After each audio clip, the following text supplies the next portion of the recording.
peuvent vous aider pour développer votre offre de formation sur les métiers du BTP. Donc en fait, il va vous permettre à la fois d'analyser les besoins d'emploi des entreprises de votre territoire, donc pour vous donner de la donnée factuelle, objectivée, fiable et stable. Et cette donnée, finalement, elle va pouvoir vous aider soit à identifier des opportunités sur vos différents territoires ou peut-être confirmer ou infirmer certaines pistes que vous auriez identifiées ou idées que vous avez. Donc, je ne vais pas m'étendre plus que ça sur le sujet. L'idée, c'est de passer à l'opérationnel. Donc, c'est Martine Lecoeur, Yavuz Elverdi et Siriman Sissoko, donc qui sont les chargés d'études du 3CA BTP, qui vont vous présenter tout ça. N'hésitez pas à parler dans le chat, on répondra en direct ou on prendra un moment, si c'est pas possible, par écrit, pour répondre aux questions qui nécessitent des interventions sur la plateforme. Je vous laisse la parole. Merci Juliette. Le webinaire sera enregistré, nous l'enverrons avec le PowerPoint aujourd'hui ou demain, en fonction de quand la vidéo sera mise en ligne. Donc aujourd'hui, le programme sera vraiment très simple. On va parler de l'environnement territorial BTP des CFA, donc tout ce qui est données salariés des entreprises du BTP, les données sur les entreprises du BTP elles-mêmes, la cartographie des entreprises, la cartographie des formations, et ensuite on prendra quelques questions sur le BVE, donc que ce soit sur les compétences comportementales et les besoins en formation continue. Donc je vais laisser Martine commencer, on va aller directement sur Repère. Là sur le PowerPoint, il y a des slides qu'on va vous envoyer et qui sont à titre d'information. Il y a des petits cas d'usage et des clés de compréhension que voilà, si vous ne voulez pas regarder tout le webinaire ou le partager à vos collègues, vous pouvez. Donc on va commencer, Martine, si tu veux. Bonjour à toutes et à tous. En quoi un repère peut vous aider pour proposer une offre de formation BTP répondant aux besoins de vos entreprises? Qui dit besoin des entreprises dit tenir compte des caractéristiques des salariés des entreprises de votre territoire. Et donc, on vous propose aujourd'hui donc il faut raisonner sur un exemple, de raisonner sur le Val d'Oise. Donc, on va passer sur repère. Voilà, on est sur repère. Dans le filtre par territoire, on filtre sur le territoire qui nous intéresse, et donc en l'occurrence le Val d'Oise pour exemple. Et donc, dans cette partie données, emploi, formation et entreprise de votre territoire, on va descendre directement au niveau du deuxième graphique qui porte sur les salariés. Donc là, c'est un graphique qui vous présente à la fois l'effectif de salariés des entreprises en fonction du métier exercé par le salarié et en fonction de son lieu de résidence. Et donc, vous voyez dans la colonne du milieu l'effectif de salariés concernés.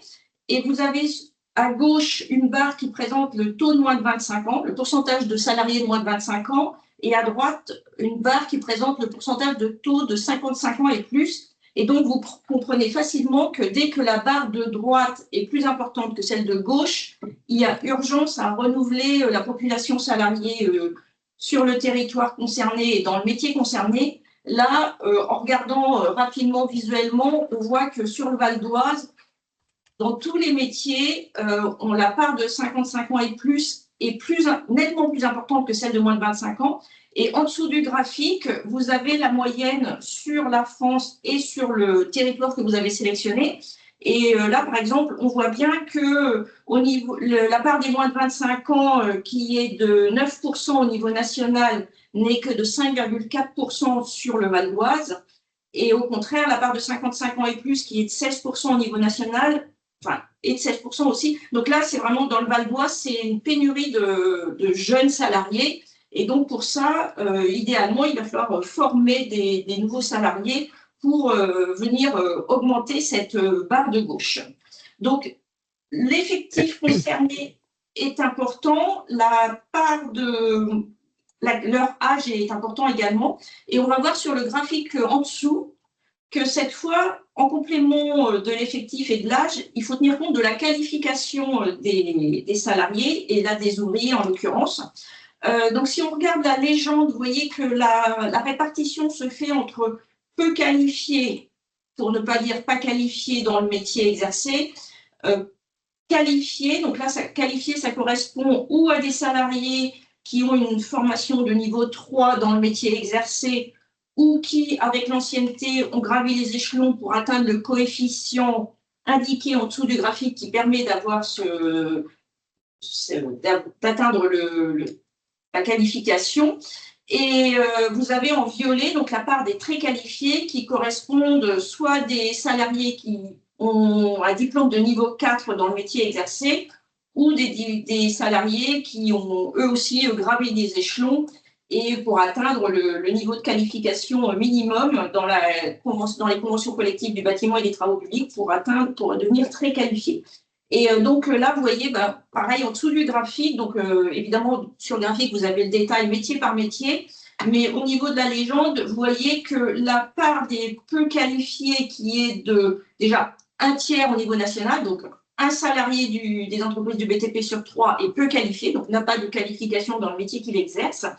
Et sur le Val d'Oise, c'est plus d'1 sur 2. Donc là, c'est vraiment énorme. Donc là, on voit que sur le Val d'Oise, tant en termes d'âge que de qualification, il faudrait que les choses s'améliorent idéalement. Et donc, pour ça, que les centres de formation forment davantage de jeunes et de moins jeunes pour que les choses s'améliorent. On a ajouté dans cette nouvelle version de repère qu'on a mise en ligne l'automne dernier, le graphique suivant qui rapproche justement le nombre de salariés, qui est sur l'axe des abscisses, l'axe horizontal, du nombre de formés, donc d'apprentis et d'élèves formés, puisque, alors vous ne le savez peut-être pas tous, mais grâce à une convention qu'on a avec le ministère de l'Éducation nationale, même si le A de 3CA BTP veut dire apprentissage, on dispose aussi des effectifs d'élèves en formation au BTP. Et donc là, sur l'axe vertical, on a le taux de couverture par la formation, c'est-à-dire que plus il y a de formés proportionnellement au nombre de salariés, plus le taux va être élevé. Donc les métiers critiques, ce sont les métiers qui sont en bas, et notamment ceux qui sont à droite, puisque là, ça veut dire qu'il y a beaucoup de salariés concernés. Et donc, dans le Val d'Oise, mais c'est le cas dans tous les territoires français, ce sont les maçons qui sont les plus nombreux et souvent, il y a proportionnellement peu de formés, mais là, dans le Val d'Oise, c'est vraiment criant. On a un apprenti ou élève formé à la maçonnerie dans le département pour 33 salariés. Donc là, il y a vraiment urgence à former des maçons pour que les choses s'améliorent dans le département. C'est aussi vrai chez les peintres, même si les peintres sont un peu moins nombreux, mais le ratio est aussi alarmant. Et donc, vous avez forcément des métiers où il n'y a pas de formation dans le département. Après, ça ne veut pas dire qu'il n'y a pas de formés dans des établissements à proximité du département qui sont du Val d'Oise. Mais donc, les métiers qui sont placés sur la ligne des abscisses sont des métiers où il n'y a pas d'établissement qui forme au métier dans le département. Donc là, c'est vraiment un rapprochement, c'est vraiment ce graphique, il est essentiel pour rapprocher salariés et formés, même s'il s'agit d'un rapprochement brut entre le nombre de salariés et le nombre de formés. Après, il y a des subtilités, il faut tenir compte des poursuites d'études, mais ça donne déjà une information éclairante. Et puis, vous voyez les chauffagistes à l'opposé, où là, si on regarde le ratio, on a quasiment sur le département du Val d'Oise un jeune ou moins jeune formé pour un salarié. Donc, après, il ne s'agit que du Val d'Oise, donc on est sur un département limité, donc il faut tenir compte des départements autour, mais il n'y a peut-être pas urgence à créer des formations de chauffagistes dans ce département-là, en tout cas, vu le ratio. Et donc, les salariés, c'est une chose qu'on rapproche des formés, mais il faut aussi qu'il y ait un potentiel d'entreprise. Et donc là, on va le voir sur le graphique en dessous. Donc là, sur le graphique du dessous, on vous présente la répartition du nombre d'entreprises BTP par activité et par taille. Donc, plus le mauve est clair et plus les entreprises sont petites. D'ailleurs, le mauve le plus clair correspond aux entreprises sans salariés, sans SANS. Et donc, le violet le plus foncé correspond aux entreprises de 10 salariés et plus. Donc, vous voyez que même au niveau, sur toute la France, le nombre d'entreprises du BTP sans salariés, c'est plus de 6 entreprises sur 10. Dans le Val d'Oise, donc en région parisienne, c'est seulement, si on peut dire, un peu plus d'une sur deux, mais ça reste plus d'une entreprise sur deux. Et à l'opposé, les entreprises de 10 salariés et plus, elles ne représentent que 7%. Donc, on parle bien du nombre d'entreprises. Évidemment, si on affichait le nombre de salariés, la répartition serait tout autre. Et comme vous l'a montré Yavuz sur Repère, donc vous pouvez afficher les données soit en effectif, soit en pourcentage. La répartition par taille, soit en effectif, soit en pourcentage. Donc, en gros, en fait, comme il y a beaucoup d'entreprises, c'est plus de 600 000 entreprises du BTP en France, donc le potentiel d'entreprise est rarement un frein au développement de l'apprentissage, de vos formations en apprentissage, et de vos formations en général d'ailleurs. Et puis donc, les entreprises, et donc ce qui est intéressant de voir, c'est le taux d'entreprise formatrice. Et là encore, il constitue rarement un frein puisque au niveau national, ce sont seulement 10% des entreprises du BTP qui forment des apprentis. Et dans le Val d'Oise, on voit même que c'est seulement 5%. Donc, il y a deux régions qui traditionnellement forment davantage d'apprentis, où le taux d'entreprise formatrice est plus élevé. Ce sont les Pays de la Loire et la Normandie. Mais même dans les Pays de la Loire, où le taux d'entreprise formatrice est le plus élevé, il atteint à peine 20%. Donc voilà cette partie données, emploi, formation, entreprise qui est vraiment essentielle pour réfléchir. C'est vraiment la base avant de passer avant d'envisager toute offre de formation, puisqu'il s'agit de tenir compte du besoin des entreprises, vraiment s'intéresser aux salariés et aux entreprises, au potentiel de salariés et aux entreprises en place sur votre territoire. Et donc, je vais passer la parole plutôt, à Cyril Monfin pour la suite des informations. Bonjour à toutes et à tous. Nous allons voir la cartographie des formations. Et dans cette partie, nous allons voir comment utiliser la cartographie des formations pour développer votre stratégie d'offre de formation surtout. Et en tant que responsable d'établissement, vous pourriez vous poser des questions. Quelles sont les opportunités de formation qui existent déjà, qui proposent déjà quoi sur votre territoire? Et une fois l'offre de formation développée, vous posez la question, quels sont les viviers de recrutement aussi? Donc, la cartographie des formations permet justement de répondre à ces questions. Nous allons sur Repère. Donc, sur cette carte, on a la carte de la France entière. On voit des camemberts et les camemberts représentent les effectifs d'apprentis et élèves formés. La partie jaune correspond à l'effectif des élèves. On a la partie mauve foncé qui correspond aux apprentis qui sont formés dans les CFA paritaires. On a le mauve clair qui correspond aux effectifs qui sont formés dans les autres CFA. Donc, globalement, on a une vision, on a un paysage de la formation du BTP sur votre territoire. Donc, en allant plus loin, vous avez la possibilité aussi de filtrer par métier et par diplôme. Donc, cela vous permet d'identifier les formations qui existent déjà sur votre territoire. Et aussi voir qui propose quoi dans votre zone géographique pour l'ouverture de nouvelles formations, par exemple. Donc, la cartographie permet de tenir compte de l'offre de formation existante. Par exemple, pour les formations à niveau 4 et plus, vous avez la possibilité aussi de filtrer sur le niveau inférieur. Donc, elle permet également d'estimer votre vivier de recrutement. Donc, par exemple, si vous souhaitez développer votre vivier à niveau 5, il suffit de filtrer sur le niveau 4 pour voir les candidats potentiels pour le niveau 5. On va faire un cas pratique. un cas pratique sur la Haute-Garonne.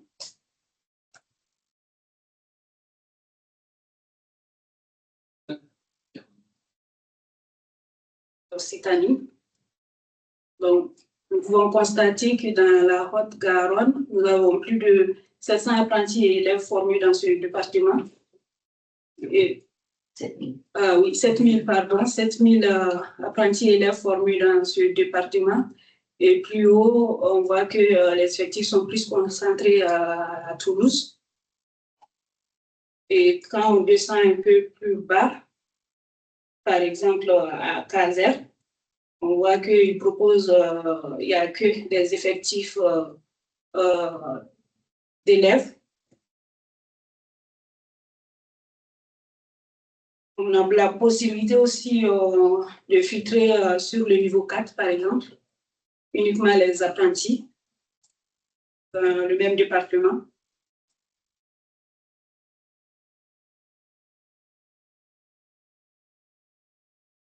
Donc, en filtrant, on voit qu'il y a 700 candidats potentiels pour le niveau 5. Et on a aussi la possibilité de filtrer, d'inclure les résultats des départements limitrophes en cochant cette case. On voit qu'il y a 500 apprentis de plus autour du département pour le niveau 5. Donc, ce sont des données concrètes pour vous orienter dans votre stratégie de recrutement dans le but du développement de votre offre de formation. Je me permets une précision.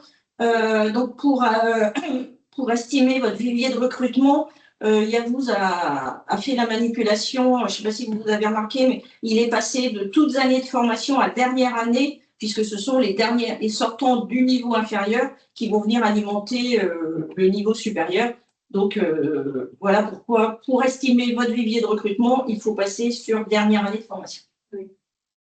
Pour les départements limitrophes, on a plus de 300. Donc, comme vous pouvez le voir, il y a plusieurs filtres. Vous avez la possibilité de filtrer sur le territoire, le métier, la formation et aussi le périmètre. Donc, il y a aussi la possibilité d'afficher les données sous forme de tableau. Et les données proviennent du ministère de l'Éducation nationale et du 3CA BTP. Donc, en résumé, la cartographie vous permet de positionner votre CFA sur le marché de la formation du BTP, voir si vous êtes tout seul ou si vous êtes avec un autre établissement où il y a de la place pour vous développer.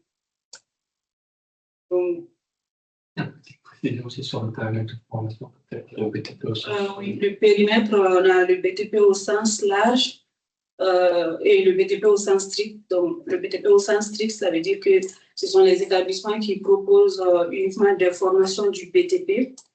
Et au sens large, ce sont les établissements qui proposent d'autres formations, pas que du BTP. Ouais, et c'est notamment pour les formations en électricité, pour connaître la concurrence, vous avez intérêt à raisonner au sens large, puisque les formations d'électricité faites, par exemple, dans des CFA industriels, ce sont les mêmes que les vôtres.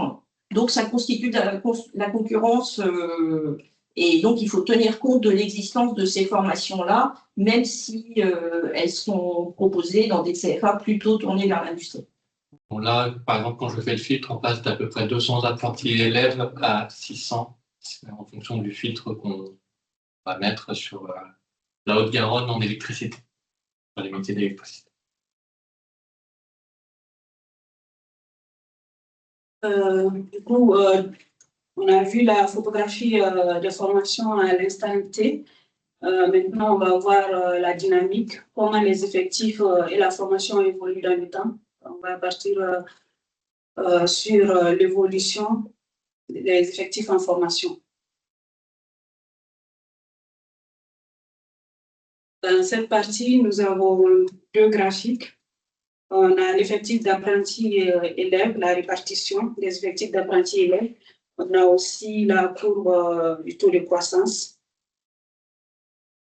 Donc, ces deux graphiques permettent surtout de suivre les tendances et d'anticiper vos choix de développement en comparant les taux d'évolution entre territoires et aussi établissements. Et vous pouvez voir si votre établissement est dans la même dynamique que le niveau national ou régional, dans la courbe par exemple. Donc, on va prendre un cas pratique d'allié et à vous.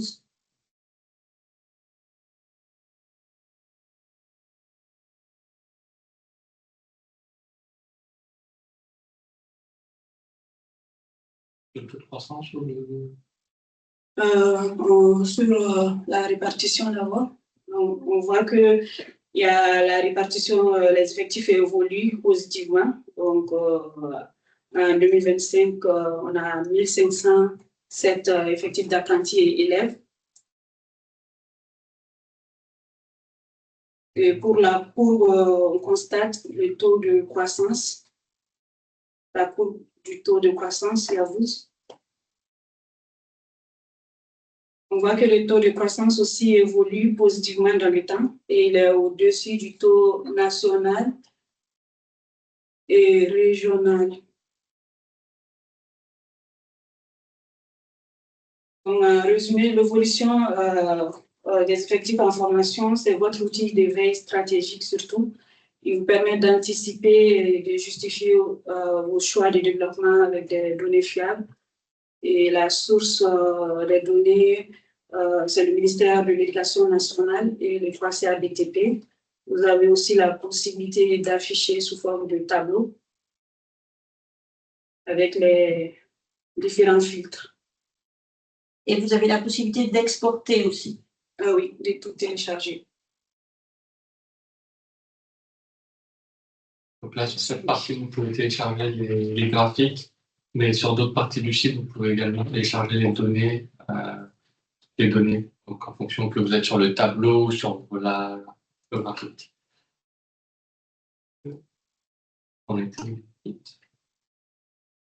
Donc moi, je vais continuer avec la cartographie des entreprises. Donc après avoir vu que les salariés donc, des entreprises du BTP, leur nombre, votre vivier de recrutement et votre concurrence auprès donc, des autres CFA, que ce soit en apprentissage ou en voie scolaire.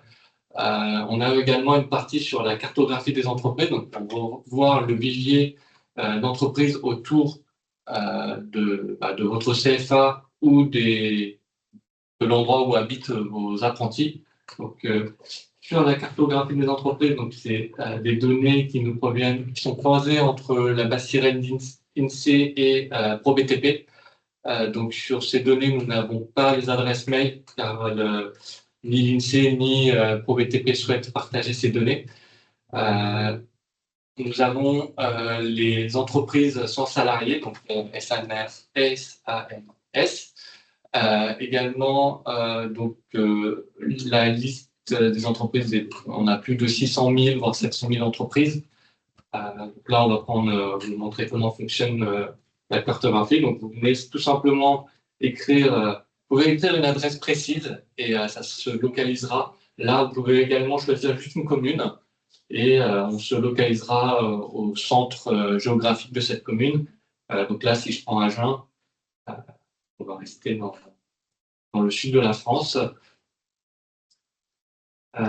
Là, ça me dit que j'ai 719 entreprises affichées sur la carte, sachant que je peux zoomer et dézoomer dedans. Donc là, je suis sur un rayon de 5 km autour de ce point. Donc si je descends à 1 km vraiment au centre-ville, au centre d'Agen, donc j'ai maintenant que 198 entreprises. On peut rechercher une entreprise si besoin, si on connaît son nom ou par son nom. Donc là, à gauche, vous avez la liste de toutes les entreprises qu'on identifie et qui sont actives. Il peut arriver que des entreprises ferment entre le moment où on met à jour la base et maintenant. Donc voilà, ça fait déjà maintenant 2 mois que la base est mise à jour. Donc c'est possible qu'il y ait des entreprises qui ont fermé ou qu'on n'ait pas eu l'information que l'INSEE n'est pas mis à jour, etc. Donc n'hésitez pas à nous remonter quand vous voyez qu'il y a des entreprises fermées, on mettra notre base à jour. Donc, À partir de là, vous pouvez filtrer donc, par activité, par taille d'entreprise. Donc, on peut, si vous voulez ne pas choisir aucun salarié, vous pouvez filtrer toutes les autres catégories. Ça va vous limiter quand même beaucoup plus la sélection, comme on a vu tout à l'heure avec Martine. La moitié au moins, enfin même 60% des entreprises du BTP n'ont pas de salariés. Donc voilà, donc je ne descends qu'à 17 entreprises une fois que j'ai fait ce filtre. Sur la liste des entreprises, vous voyez aussi leur date de création, si elle a été créée il y a longtemps ou pas. Donc pour celle-ci, par exemple, je la prends en exemple au hasard. Hop.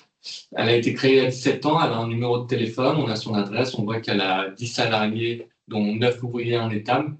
Sachant que donc, vous pouvez filtrer sur l'ancienneté. Donc si je choisis les entreprises qui ont une ancienneté de 3 ans et plus, là ça va vous permettre d'élaguer les entreprises qui ont moins qui sont nouvelles et qui ne vont pas prendre d'apprentis en apprentissage. Et également par la catégorie de salariés. Donc, voilà, vous pouvez exporter cette liste comme on vous semble, donc la liste en PDF ou en Excel. Vous pouvez désélectionner des entreprises que vous connaissiez, si vous voulez, de la liste. Et également, choisir que les entreprises qui ont un numéro de téléphone. Si ça permet, c'est plus simple pour votre apprenti de les appeler, ou même pour vous, si vous voulez faire des campagnes de phoning. Sachant que nous, on préconise toujours quand même à l'apprenti de se déplacer si il en a la possibilité. Et cette partie permet également, si vous ouvrez une nouvelle formation ou sur les formations que vous proposez déjà, de faire par exemple un public postage pour informer les entreprises susceptibles d'être intéressées par l'apprenti dans cette formation, d'en prendre un. Donc, la cartographie est faite au départ pour fournir les entreprises aux futurs apprentis, mais elle peut vous permettre, vous également, de sensibiliser les entreprises sur votre offre de formation. Bien entendu, vu qu'il n'y a pas d'adresse mail, on sait que c'est compliqué pour vous de faire une campagne de mailing à travers cet outil. Mais voilà, avec les numéros de téléphone ou les adresses postales, comme le dit Martine, ça peut vous permettre de faire connaître votre offre de formation auprès des entreprises et de les démarcher de cette façon. Pouvoir donc étendre votre offre de formation. Donc si je continue avec toujours repères, mais ce coup-ci, on va aller dans les baromètres. Donc sur les baromètres, je pense que la majeure partie d'entre vous connaissent donc, nos BVA, BBE et BBEF. Donc le BVA qui est à destination des apprentis, le BBE qui va être bientôt lancé d'ailleurs pour son édition 2026. Là, tout début juin, nous allons vous demander votre liste d'entreprises. Et ça, vous devrez recevoir un mail de notre part sous peu. Donc, si je vais sur le BVE, donc sur les attentes des entreprises par rapport aux... On va commencer par les compétences et comportements des salariés.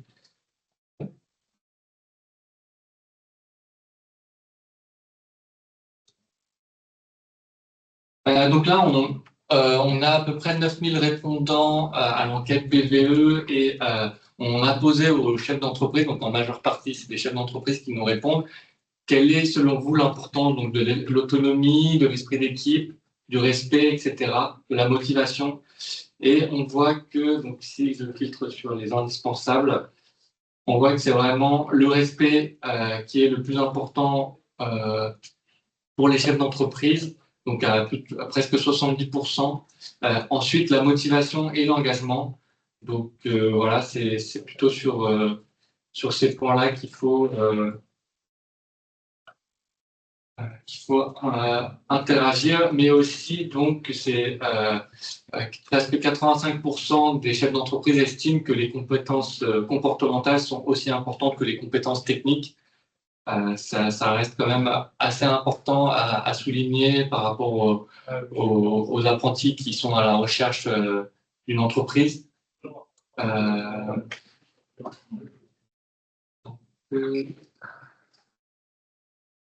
Pour finir sur le BVE, alors, on va parler de formation continue et de la formation continue des salariés et du dirigeant de l'entreprise.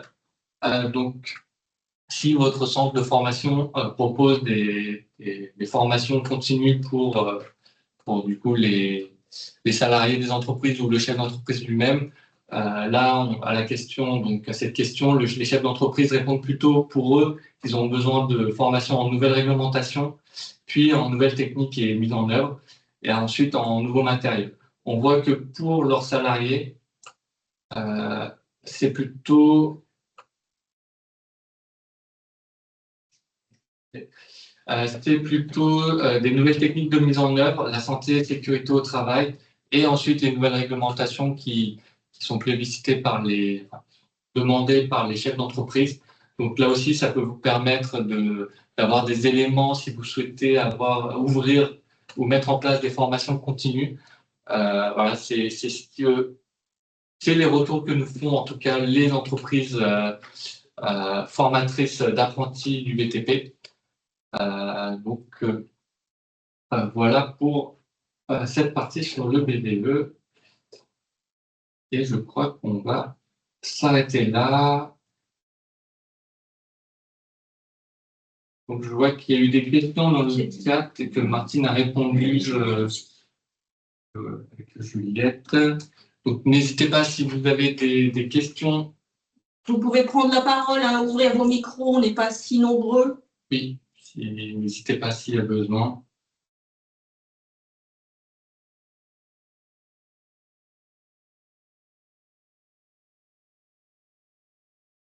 Personne ne se lance.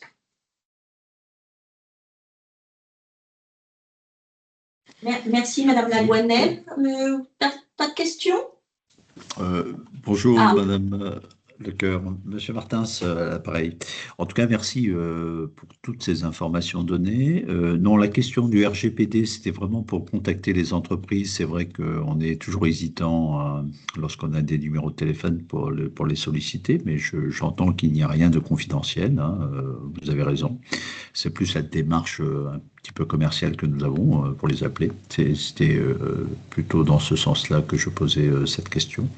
En tout cas, très bon élément. En plus, il y a les mises à jour. Donc, écoutez, ça va nous servir pleinement pour la rentrée prochaine. Merci en tout cas.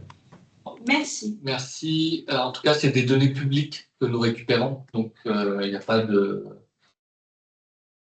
problème avec la RGPD sur ce point. Oui, vous les trouveriez de la même façon sur société.com. Oui, mais voilà, ça vous prendrait juste un peu plus de temps de les chercher à la main. Pareil. Je me permets, c'est Juliette. Il y avait des questions, toujours les mêmes, sur comment est-ce qu'on accède, obtenir le mot de passe, etc. Donc, je vous laisse aussi dire comment est-ce que vous allez partager tout ça.